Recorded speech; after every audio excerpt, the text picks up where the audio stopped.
Kami naikkan syukur kepadamu ya Bapa, sebab Engkau penolong yang setia, yang tepat pada waktunya, yang tidak pernah meninggalkan janji-Mu ya Tuhan. Kami bersyukur, kami punya Allah yang hidup, Allah yang berkuasa penuh, berdaulat atas hidup kami. Kami bersyukur sekalipun kami melewati masalah-masalah dan kesulitan-kesulitan, tapi kami tetap percaya Engkau ada, Engkau mengasihi kami. Dan kami percaya Engkau akan bertindak pada waktunya. Terima kasih Tuhan. Pada saat ini kami siapkan hati kami untuk mendengarkan firman-Mu. Biar Engkau ya Tuhan berbicara kepada kami pribadi lepas pribadi. Nama-Mu dipuji, dipermuliakan. Sembunyikan hamba. Dan biarlah kuasa Roh-Mu bekerja di tengah-tengah kami. Berbicaralah ya Bapa, kami siap mendengar firman-Mu. Di dalam nama Tuhan Yesus kami berdoa. Haleluya. Amin. Silakan duduk. Shalom. Shalom. Puji Tuhan. Hari ini 3.000 jiwa. Amin. Yang lainnya yang 10.000 kemana ini? Haleluya. Hari ini khotbah saya jangan takut. Amin. Wah, ini luar biasa. Kita mau supaya jangan takut apapun yang kita hadapi. Mari kita membaca bersama-sama di dalam Yesaya 41 ayat yang ke-10. Yesaya 41 ayat 10, saya kira bisa dibaca di depan.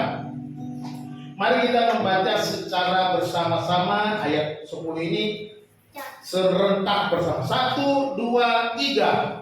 Janganlah takut, sebab aku menyertai engkau.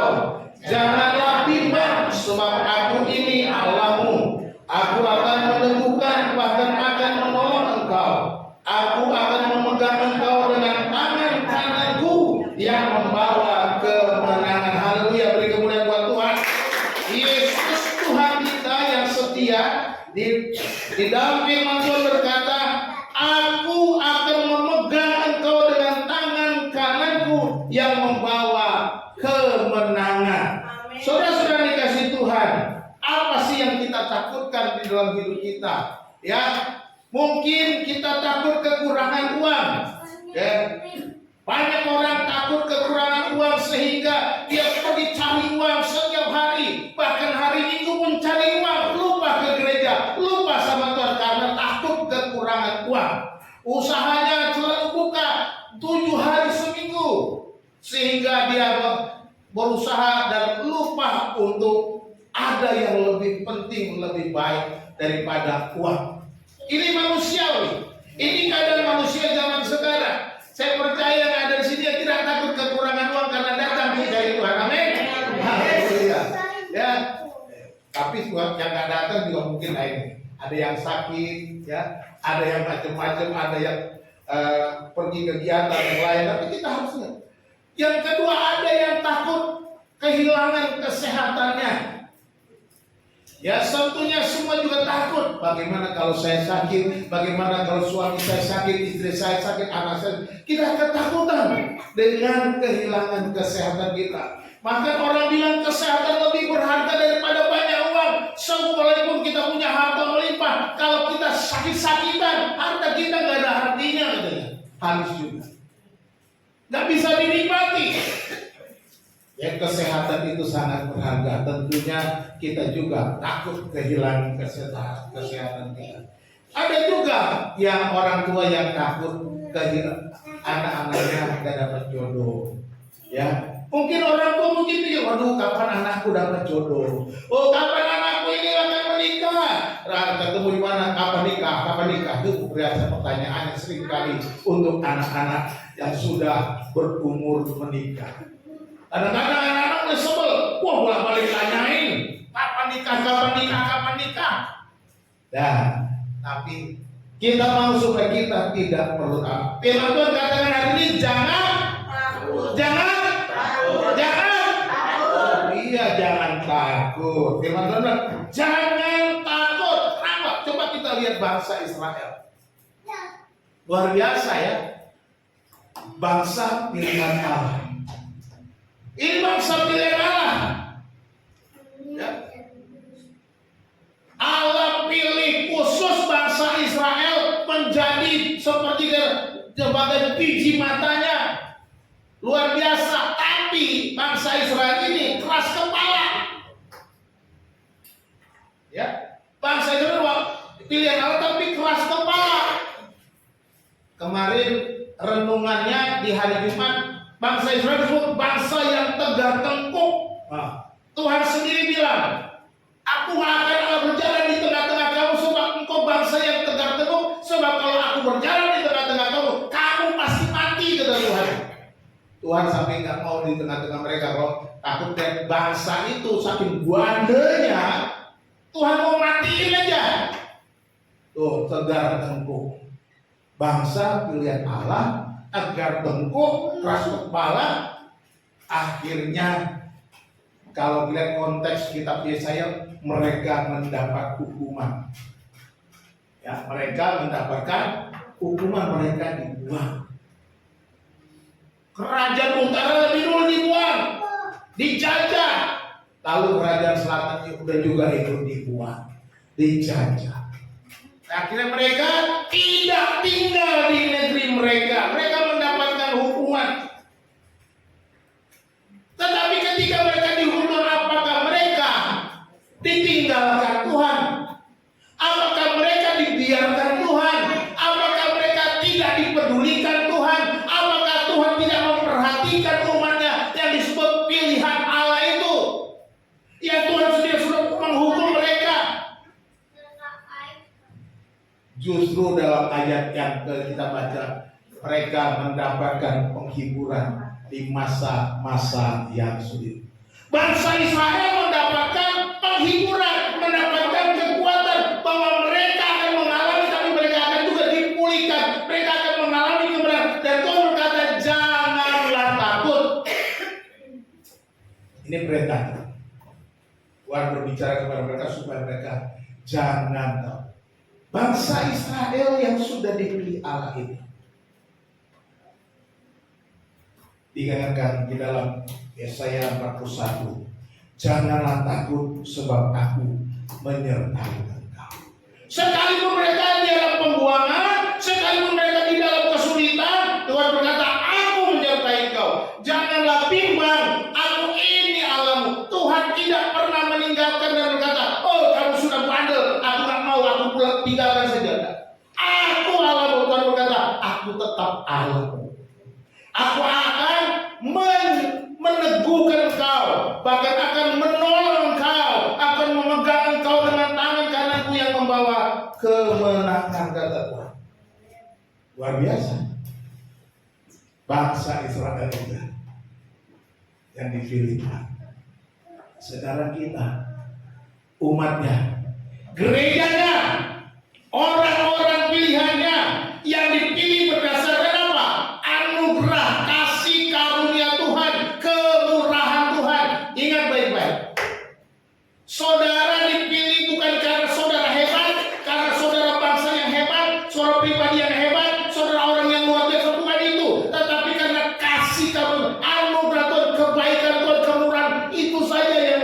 Dia memilih kita. Jadi gak ada yang kita sombongkan. Orang Israel belagu bangga pilihan Tuhan. Makanya bandel-bandel kedengar tengkuk bisa berbelagu. Tapi Tuhan bilang, aku hukum, bandel-bandel hukum. Nah kita juga ada dua kasih karunia. Kita lebih daripada bangsa Israel. Amin. Kita lebih daripada bangsa yang diperhatikan Tuhan. Janji Tuhan bagi bangsa Israel tentu juga Dia akan melakukannya seperti itu sama dengan umat pilihannya yang dianugerahkan, yang dipilih berdasarkan kemurahan hatinya. Karena saudara dipilih karena Dia murah hati, karena Dia belas kasihan, Dia memilih karena saudara, bukan karena saudara, tapi karena dari hatinya Tuhan. Aku mau pilih si Jeremia, aku mau pilih si Parade, aku mau pilih si Shefni. Itu maunya Tuhan, bukan mau kita. Ini luar biasa, ya. Dan sebab Tuhan tidak pernah lalai kepada janjinya. Kita belajar bagaimana Tuhan tidak lalai kepada umatnya Israel. Dia juga tidak lalai pada janjinya kepada kita, umat pilihannya. Katakan amin. Di dalam kesulitan umatnya, Tuhan memberikan kekuatan agar tidak perlu takut. Ada 3 hal yang Tuhan sampaikan di dalam Yesaya 41 itu. Jangan takut, apa? Sebab Allah menyertai umatnya. Itu yang pertama. Sebab aku menyertai engkau, katanya.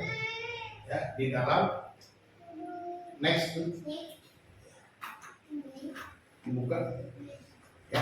Janganlah takut sebab aku menyertai engkau, janganlah bimbang. Tuhan sudah berkata, aku menyertai engkau. Di tengah kesulitan bangsa Israel, Tuhan tetap menyertai. Di tengah penderitaan bangsa Israel, Tuhan tetap menyertai. Demikian juga kita umat pilihannya, orang-orang yang sudah dipilih belas kasihannya. Ketika kita menghadapi persoalan masalah, Tuhan menyertai dan kata, jangan bimbang, jangan ragu sedikit. Ketika kita berjalan di dalam lembah-lembah kegelapan, kita mau berbicara, berkata seperti Daud, sekalipun aku berjalan dalam lembah kegelapan, aku tidak takut bahaya, sebab engkau besertaku. Inilah yang kita pegang. Kalau aku ini dipilih berdasarkan belas kasihan Tuhan, masakan Tuhan akan membuang aku? Tidak mungkin. Ya, Tuhan tidak akan membiarkan kita. Tuhan tidak akan membiarkan kita berjalan dalam lembah kegelapan di dalam kesendirian kita. Tuhan menyertai kita di setiap keadaan kita. Ya. Tuhan menyertai apapun keadaan kita, kesulitan masalah yang kita hadapi seperti bangsa Israel. Dan sekalipun dia menghadapi di dalam situasi kesalahan. Ya. Tuhan tetap menyertai. Ini bangsa Israel. Aku menyertai lo. Jangan bimbang, jangan ragu, jangan takut. Tetaplah percaya apapun yang kau hadapi. Tetap percaya penyertaan Tuhan. Tetap percaya Tuhan tetap bersama kita. Amin. Dia Immanuel, Allah yang menyertai, Allah yang setia dalam janjinya. Dia yang menyertai kita dimanapun. Dalam lembah kelam engkau ada, Yesus setia. Haleluya. Tuhan Yesus tetap menyertai kita. Lihat di dalam ayat 4 pasal 41 Yesaya 4 dikatakan itu. Ayat 4 kan, siapakah yang melakukan dan mengerjakan semuanya itu? Dia yang dari dahulu memanggil bangkit. Aku Tuhan yang terdahulu, dan bagi mereka yang terkemudian aku tetap Dia juga. Ya, ini kalau kita baca ayat 1 sampai ayat bagaimana Tuhan menceritakan pertolongannya, penyertaannya, pemimpinannya, pemeliharaannya, penyertaan yang luar biasa. Kalau kita melihat lagi bagaimana perjalanan orang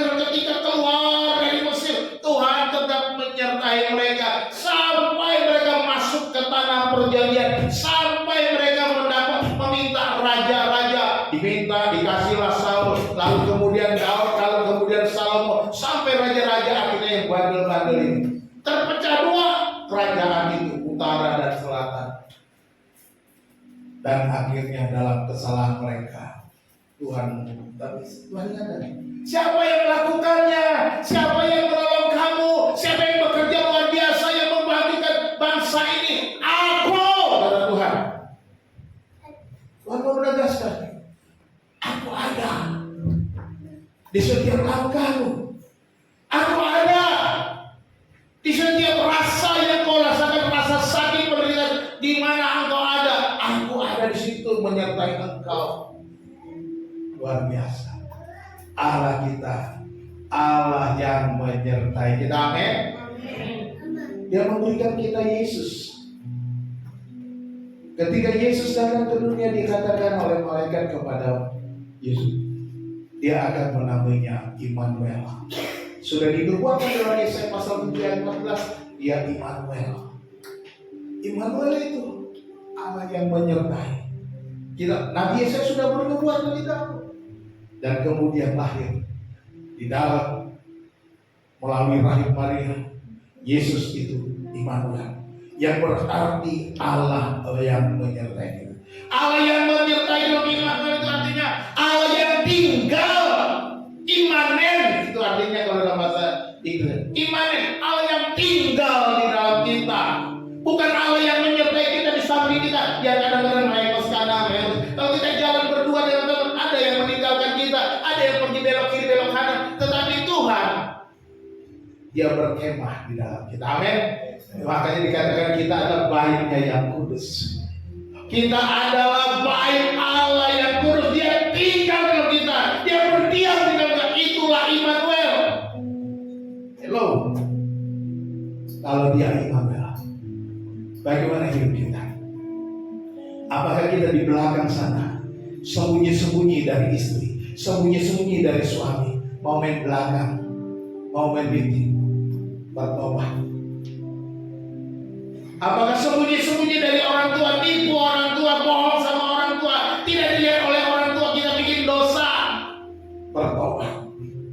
Sebab Tuhan mengetahui, Tuhan lihat, sebab dia Immanuel, dia tinggal di dalam kau, dan dia berkata, hei anakku, kau sudah jatuh, engkau harus berbalik dan bertobat. Inilah yang harus kita lakukan. Jadi kalau kita melihat dia menyertai, kita mengetahui bahwa Allah menyertai kita, kita harus hidup bertakut akan Tuhan. Kita harus melangkah di dalam kebenaran, kita harus melangkah berjalan di dalam Tuhan tanpa kompromi dengan dunia ini. Jadi dia menyertai. Jangan takut sebab Allah menyertai. Haleluya. Yang kedua, jangan takut sebab dia adalah Allah yang benar. Allah yang benar. Di dalam itu, sebab aku ini Allahmu, aku akan meneguhkan, bahkan akan menolong engkau, katanya.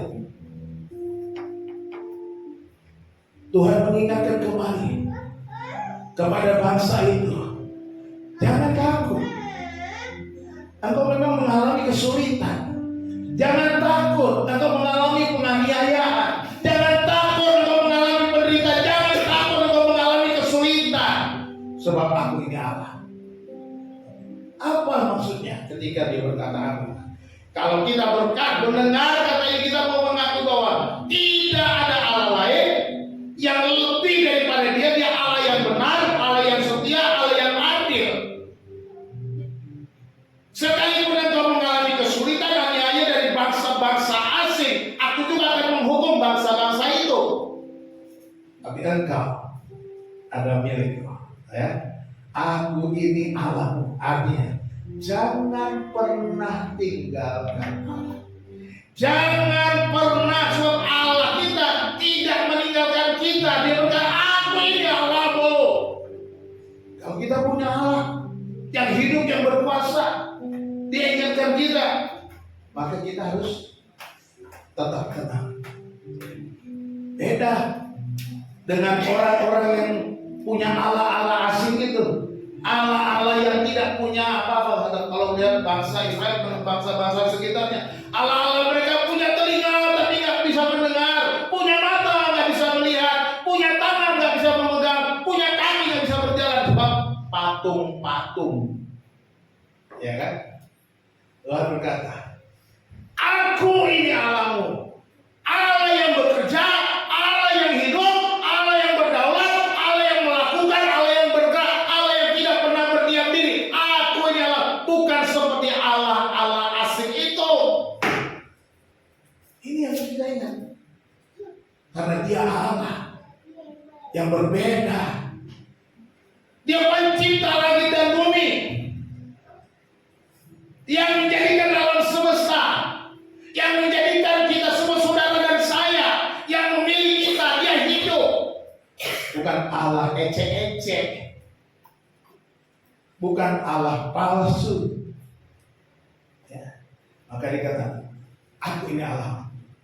Lalu dikatakan, aku akan meneguhkan. Diteguhkan. Buluh yang terulai takkan dipatahkannya.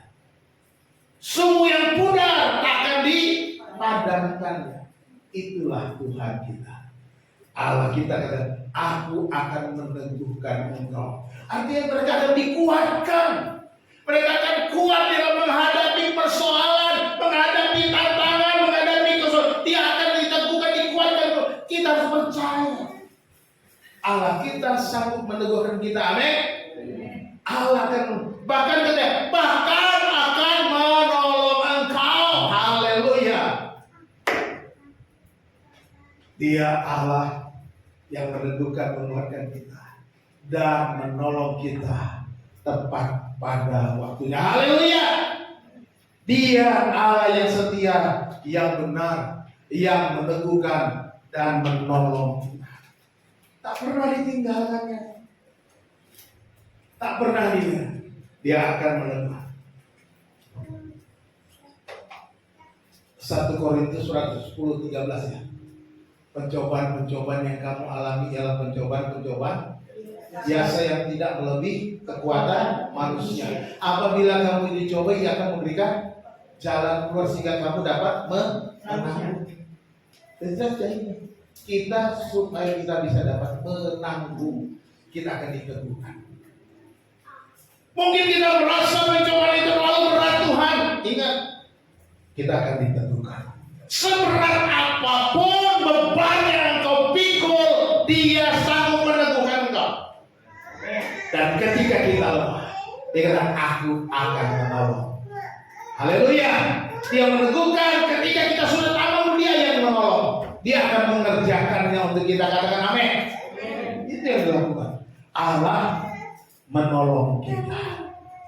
Tidak dibiarkannya kita lemah, terjatuh, dan tidak dibiarkannya kita jatuh sampai tergeletak.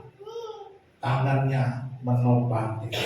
Lalu ayat yang 9, 8 dan 9 di dalam pasal 41 ini dikatakan, tetapi engkau hai Israel hambaku, hai Yakub yang telah kupilih, keturunan Abraham yang kukasihi, engkau yang telah kuambil dari ujung-ujung bumi dan yang telah kupanggil dari penjuru-penjurunya, aku berkata kepadamu, engkau hambaku, aku telah memilih engkau dan tidak menolak engkau.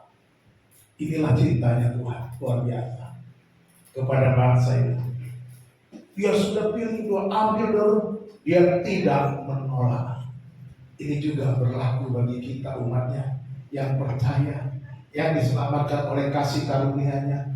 Kita dipilih dan dia tidak akan pernah menolak, dan dia menjadi Allah kita. Amin.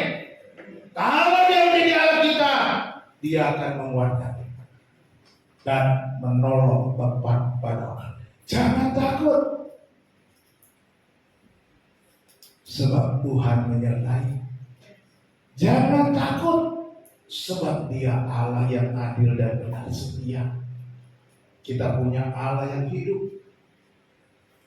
Dan yang ketiga, jangan takut, sebab Allah memberi kita kemenangan.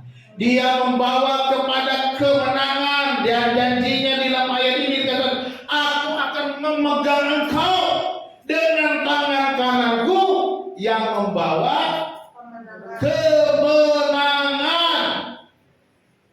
Dia akan membawa dengan tangan kanan lambang, tangan kanan lambang kekuatan, lambang kemenangan bagi Tuhan.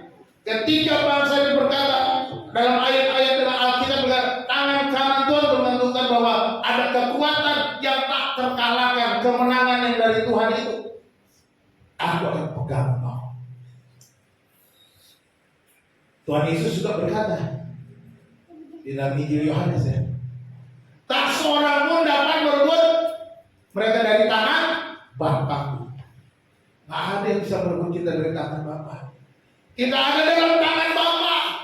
Kita dipegang oleh Bapa. Tidak ada satupun yang dapat mengambil kita dari tangan Bapa. Katakan amin, haleluya. Jadi kalau kita lemah, kalau kita mengalami kesulitan, jangan katakan mau pegang tangan Tuhan. Jangan. Biarkan Tuhan yang pegang kita. Amin. Angkat tangan saja, Tuhan. Aku berserah. Tuhan, aku berserah. Biarkan Dia yang pegang tangan kita. Kalau kita yang pegang tangan Tuhan, kita bisa capek, pegel, dan kita bisa lepas lagi. Tapi kalau Tuhan yang pegang, Dia tidak pernah lelah. Dia akan memegang dengan kuat dan kita tidak akan pernah terlepas. Amin. Haleluya. Ya, Dia memegang kita dengan tangan kanannya yang membawa kemenangan, kata Tuhan. Artinya Tuhan lebih besar daripada semua masalahmu. Tuhan lebih besar daripada semua pergumulanmu. Tuhan lebih besar daripada segala penyakitmu. Tuhan lebih besar daripada pergumulan-pergumulan, pencobaan-pencobaan yang engkau alami. Tuhan lebih besar dari segala persoalan ini. Amin. Dan kalau Tuhan lebih besar, maka Dia juga sanggup memberikan jalan keluar menghadapi semua persoalan kita. Teks, tolong di. Ya. Dia akan memberikan kita jalan keluar dan kemenangan. Ini janjinya yang membawa kepada kemenangan. Artinya Tuhan tak akan gagal. Tuhan tak akan pernah gagal ketika Dia mau menolong kita. Karena Dia sudah berjanji, aku memegang tanganmu dengan tangan kananku, yang penuh kemenangan. Ayat 11 dikatakan di dalam ayat lanjutannya pasal 41. Sesungguhnya semua orang yang bangkit amarahnya terhadap engkau akan mendapat malu dan kena noda. Orang-orang yang membantah engkau akan seperti tidak ada dan akan binasa. Dikatakan kepada bangsa Israel, orang-orang yang bangkit amarahnya, orang yang marah sama kamu, orang yang membenci kamu, orang yang menyerang kamu, orang yang sebel sama kamu, akan mendapat malu dan kena noda. Jadi kalau saudara disakiti, nggak usah balas. Kalau saudara sudah merasakan ditipu orang, dia usah balas buru-buru. Serahkan sama Tuhan. Biarkan Tuhan yang pegang tangan, dan mereka akan dipermalukan Tuhan sendiri. Ya, mereka akan mendapat malu dan kena noda. Itu bagiannya Tuhan. Tuhan akan membalas bagian kita, bukan kita. Jadi ini yang digantikan. Dan orang-orang yang membantah kau akan seperti tidak ada dan akan binasa. Semua orang-orang yang menyakiti, membenci kita, membantah kita, semua akan dihalaukan Tuhan. Amin. Tuhan akan melakukannya bagi kita. Ini yang dikerjakan Tuhan, dia membawa kemenangan. Jadi saudaraku, jangan pernah sakit hati oleh karena engkau sudah dipukuli orang. Jangan sakit hati oleh karena sudah ditipu orang. Jangan sakit hati oleh karena engkau sudah merasa sudah disakiti. Ya Pak, nggak bisa dong Pak, namanya juga disakitin, ya, namanya juga ditipu. Ini bukan uang kecil Pak, buat saya udah gede banget Pak. Saya ditipu begini. Kemarin janjinya begini, nggak ada lagi Pak. Itulah kita kalau takut kehilangan uang, takut kekurangan, kita mungkin akan segera bagaimana merauhnya kembali. Kita mungkin pikir bagaimana caranya membalas dia. Tapi Tuhan bilang, serahkan padaku. Seberapa besar pun masalah yang kau hadapi, serahkan padaku. Aku akan menyelesaikannya dengan caraku. Bukan dengan caramu. Bukan dengan cara-cara yang dunia ini lakukan. Tapi lakukan dengan cara-cara yang Tuhan mau. Apakah Tuhan bisa marah? Bisa. Dia akan marah, akan menghukum orang-orang yang jahat. Ada waktunya. Ya. Kalau nggak mau bertobat juga ya sudah, siap-siap. Dan mari kita tetap memandang semua persoalan itu sebagai sebuah ujian. Memandang semua persoalan pergumulan kita sebagai sebuah ujian. Jangan takut. Ini adalah ujian terhadap iman kita. Ya, ujian terhadap Yakobus 1 ayat 2 dan 3 bilang begini. Saudara-saudaraku, anggaplah sebagai suatu kebahagiaan. Apa yang disebut bahagia? Dikatakan apabila kamu jatuh ke dalam berbagai-bagai pencobaan. Sebab kamu tahu bahwa ujian terhadap imanmu itu menghasilkan keteguhan. Kalau kita baca terusnya ada banyak ketekunan, bertahan uji dan seluruh banyak. Ya. Jadi kita lihat, pandanglah pencobaan itu sebagai ujian terhadap iman kita. Dan itu akan menghasilkan ketekunan. Karena apa? Semakin sering orang dicobai, semakin sering orang diuji, dia akan semakin dekat dan semakin bertekun dalam Tuhan. Pertempurannya adalah pertempuran rohani. Bertempur. Bukan bertempur fisik, jangan. Tapi bertempurlah dengan secara rohani. Peperangan rohani. Lawanlah musuhmu dengan seluruh perlengkapan senjata Allah, katanya. Peperangan rohani. Efesus pasal 6. Silakan saudara baca lagi. Sudah pernah saya khotbahkan itu perlengkapan senjata Allah. Kita harus gunakan pedang roh, yaitu firman Allah.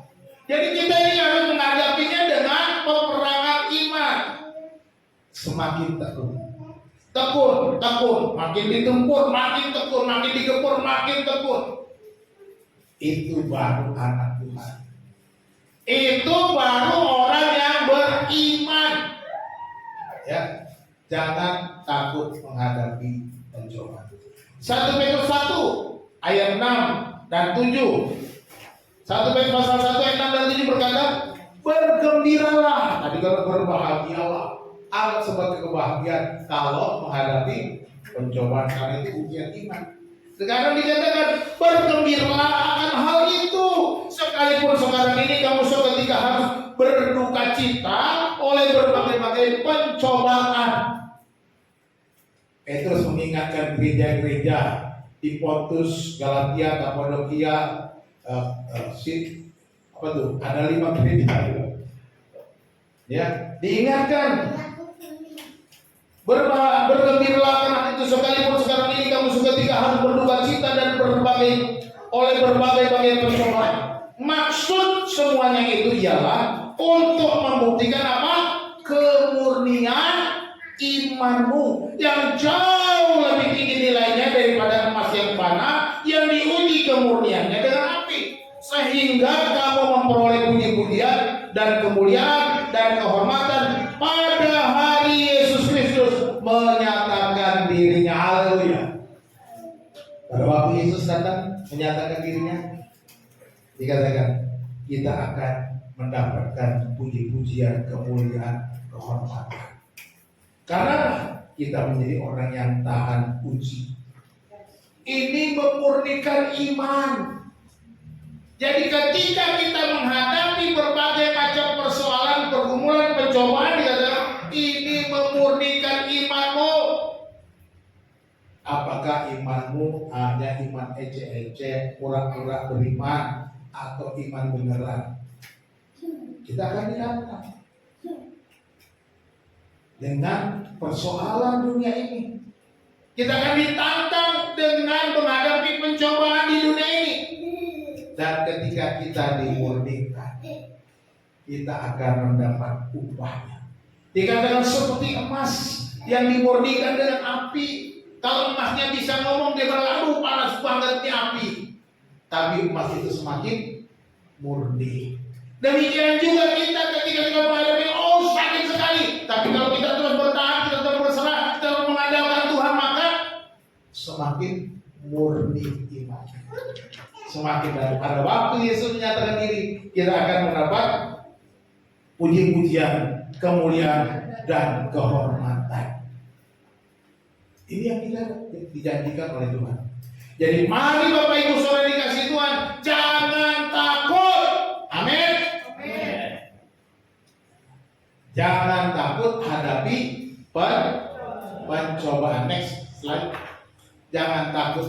Kenapa? Satu, Allah menyertai kita. Amin. Siapa menyertai? Siapa menyertai? Yakin? Puji Tuhan, haleluya. Ya, Allah kita itu Immanuel.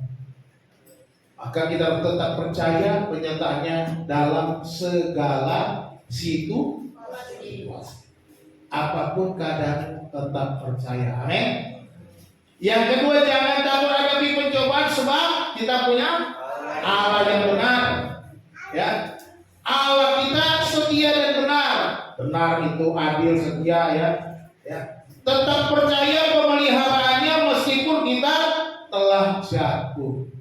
Wah, bangsa Israel sudah jatuh, makanya mereka disuruh tetap percaya Allahnya gak pernah berubah. Ingat, Allah kita itu Bapa yang baik. Amin. Saya sering kali gambarkan seperti anak bungsu yang pergi meninggalkan ayahnya, pergi menghabiskan warisannya, lalu kemudian menderita sengsara karena hartanya sudah habis, tidak bisa makan lagi, pulang ke rumah bapaknya, mau ngelamar jadi pembantu rumah tangga saja, menjadi budak saja di rumah bapaknya, yang penting bisa makan.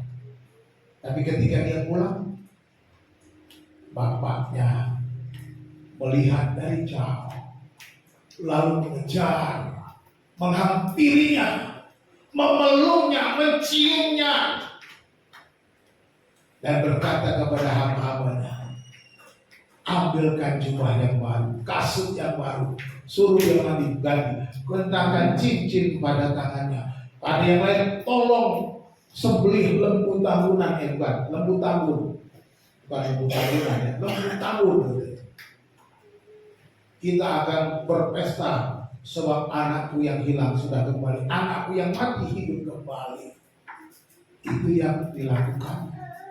Ini menggambarkan Allah kita yang penuh dengan belas kasihan, yang penuh kasih karunia itu.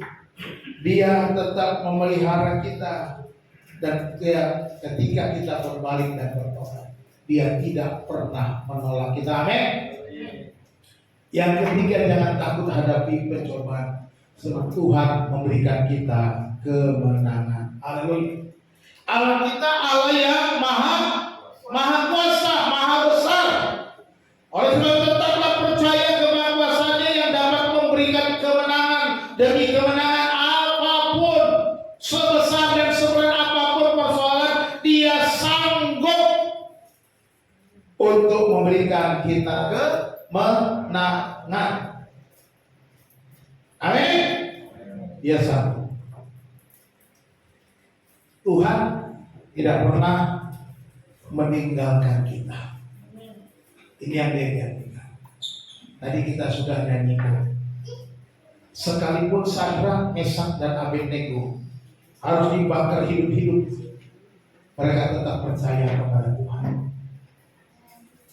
Ketika Sadrak, Mesak, dan Abednego, oh sekarang gini aja, kata raja, nanti aku bunyikan lagi bunyi-bunyi.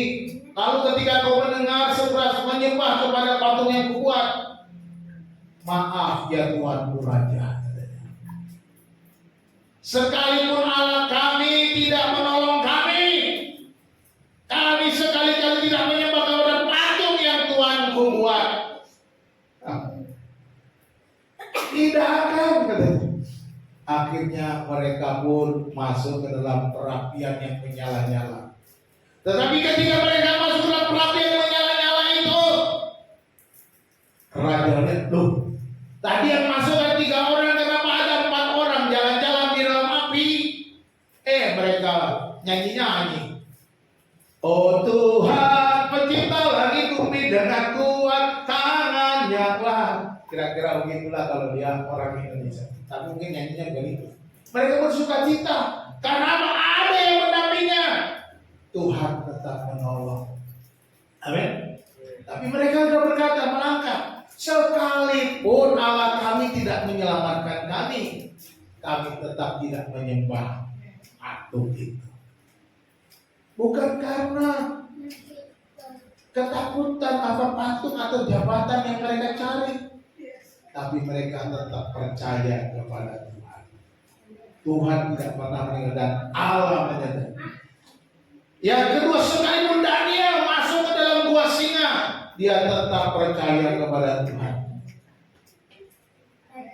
Tuhan, raja memberi pengumuman di bawah, siapa yang berdoa kepada Allah asing, tangkap masukkan ke dalam gua singa. Daniel tetap menjalankan sholatnya sesuai dengan amanat hukum Taurat. Sholatnya dia menghadap Yerusalem, dibuka jendelanya, ada kiblatnya ke Yerusalem. Itu sholatnya Daniel. Daniel itu sholat ya. Kalau dalam bahasa Arab itu sholat. Sembahyanglah dia menghadap ke Yerusalem. Ditangkap sama orang-orang. Oh, Daniel ketahuan menyembah Allah asing yang bukan Allahnya raja. Tangkap, masukkan ke gua singa. Daniel takut. Nah, pokoknya untuk Tuhan apa saja aku nggak tahu. Masukkan di gua singa. Singa yang kelaparan itu melihat Danielnya, kayak apa? Udah nggak makanan lagi. Ini apa? Nggak mau niat makan. Selera makannya hilang. Nggak tahu itu cara Tuhan. Tuhan membuat singa itu tidak mau menerkam Daniel. Daniel tetap percaya. Tetap menyembah Tuhan apapun yang dihadapi sulit apa. Yang ketiga, Rasul Paulus. Sekalipun Rasul Paulus menerima duri dalam dagingnya, dia tetap percaya kepada Tuhan. Rasul Paulus sudah berdoa berkali-kali kepada Tuhan supaya Tuhan mencabut duri dalam dagingnya, mengambil itu. Tapi Tuhan, cukup kasih karuniaku bagimu. Dan dia tetap percaya. Sekalipun dia mengalami sakit sampai masa tua, dia tetap percaya kepada Tuhan. Tidak ada yang lain. Oleh sebab itu Bapak Ibu Saudara yang dikasihi Tuhan, kalau pahlawan-pahlawan iman ini sudah memberikan contoh kepada kita, kita yang sudah mendapatkan kasih karunia Tuhan, bukan karena kecakapanmu, bukan karena ilmumu, bukan karena kepandaianmu, bukan karena sumbanganmu, bukan itu, tapi karena hati Tuhan. Jadi kita harus bersyukur. Jangan pernah goyah iman kita. Amin. Jangan takut apapun yang dihadapi, kita tetap percaya. Jangan takut segala persoalan yang kita hadapi, seberapa besar, seberapa masalah yang kita hadapi, kita tidak perlu takut. Tuhan Yesus memberkati kita. Kita bersatu berdoa. Bapa di dalam sorga, terima kasih. Pada pagi hari ini kami sudah mendengarkan firman. Kami bersyukur kami dikuatkan kembali supaya kami tidak perlu takut. Sebab Engkau Tuhan yang senantiasa menyertai kami. Kami tidak perlu takut sebab Engkau Allah kami. Kami tidak perlu takut sebab Engkau akan memberikan kami kemenangan. Terima kasih Tuhan. Di dalam persoalan masalah pencobaan yang kami hadapi, kami belajar untuk memurnikan iman kami. supaya kami terus diuji ya Tuhan, supaya iman kami semakin teguh, semakin dikuatkan, dan Tuhan akan bekerja di dalam kami melalui kami. Dan biarlah Roh-Mu yang kudus itu Tuhan terus mengingatkan kami, sehingga kami boleh berjalan dalam kemenangan, karena pada waktunya Tuhan akan memberikan kami pertolongan. Terima kasih Bapa, terima kasih Tuhan, terima kasih untuk firman Tuhan yang sudah kami dengar. Biarlah firman Tuhan ini terus berbicara kepada kami tiap-tiap hari, di dalam setiap pergumulan yang kami hadapi sehari-hari, di dalam rumah tangga, di dalam pekerjaan, di dalam pendidikan anak-anak, di dalam semua masalah kami, dari segi-segi kehidupan kami. Kami percaya Tuhan, supaya kami terus ingat, supaya kami tidak takut apapun yang kami hadapi. Terima kasih Tuhan, segala puji syukur bagi kami dengan pujian kami dan doa kami ya Tuhan, hanya di dalam nama Yesus Tuhan kami yang memelihara kami. Haleluya, haleluya. Semua yang percaya katakan amin. Tuhan Yesus memberkati kita.